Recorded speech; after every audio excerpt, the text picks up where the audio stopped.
Welcome back to the Digital Imaging channel. I'm Will, and today I'm going to talk to you about microfilm storage, so let's roll. But first, we're going to talk about microfilm and what that even is. So microfilm is what's considered a microform, and microforms are materials that have photographic representations of original records. So there's microfilm, which are reels or rolls of microfilm, kind of like a fishing reel. It's like a circle, and then you have film rolled around it. You have microfiche sheets that are about yay big, and then aperture cards that are kind of like about that big. They all fall under the microform umbrella, but they're different types of microform. So there's microfilm, microfiche, and aperture cards, but they all do contain that film that has that shrunken photograph of an original record, like a book, some sort of document, whatever it was, whatever physical record it was. It's now a reduced size image on this record keeping material. And it's important because when we talk about microfilm storage, it does apply to microfiche and aperture card as well, because they do have that film on them, even though they're different types of microforms. Getting into how to actually store your microfilm, we're gonna be talking about Kodak's 10 ways to maintain your microfilm records. So Kodak was the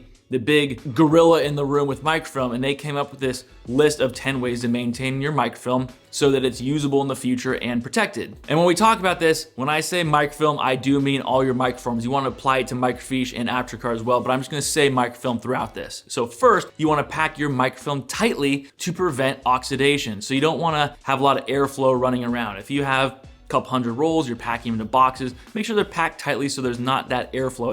It prevents that oxidation by keeping it tightly maintained. You want to store it in a temperature controlled environment where the temperature doesn't get above about 70 degrees Fahrenheit. You also want to maintain humidity where that does not get above 50% humidity. You should store your microfilm in a dark place that limits exposure to light. And you also want to make sure that that area is clean. That storage room is maintained and clean and not just full of, bits of other stuff, trash, just kind of a random storage room. You want to make sure it's clean. Next, if you're going to paint your room, you want to make sure you remove the microfilm from the room, paint it, and let it dry out very well. Kodak recommends 3 months, but you just want to make sure that paint is dried out before you move the microfilm back into there, because you don't want the chemicals of the paint floating around the room getting in touch with your microfilm records. You don't want to store your microfilm in wooden cabinets for the long term. Also, handle your microfilm carefully. Limit how much you're touching it if you can. You can wear gloves. We've actually used gloves during our scanning projects with clients, but if you're handling microfilm, you want to reduce the amount of touching the film so that transfer of oil from your fingers to the microfilm is limited. You can place acid detection or AD strips next to your microfilm where they're being stored so you can detect increases in acetic acid before it affects your microfilm. And lastly, if you notice that any of your microfilm is showing signs of deterioration or decay, you want to quarantine that film as soon as possible from the other records so it doesn't spread to them. And since we're talking about microfilm, let's say you said, I love having microfilm, I need more of it. Well, there are a couple ways to do that. We can still create microfilm, which the traditional way is taking a photograph of some original record. Again, let's say we're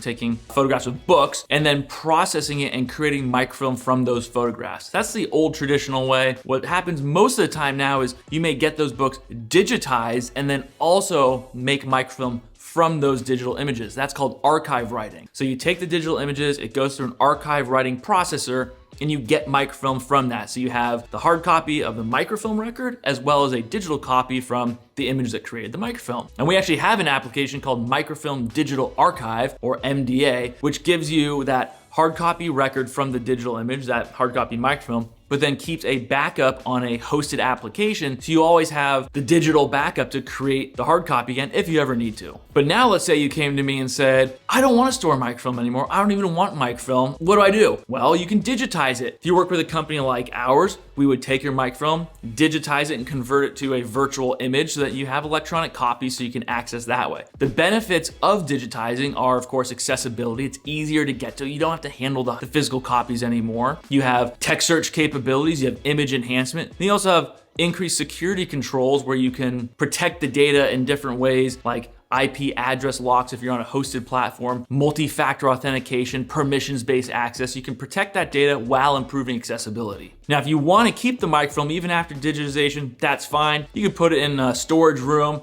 using the proper storage, of course, or work with a company and just have it stored offsite while you're using that digital copy as their primary means of getting the data.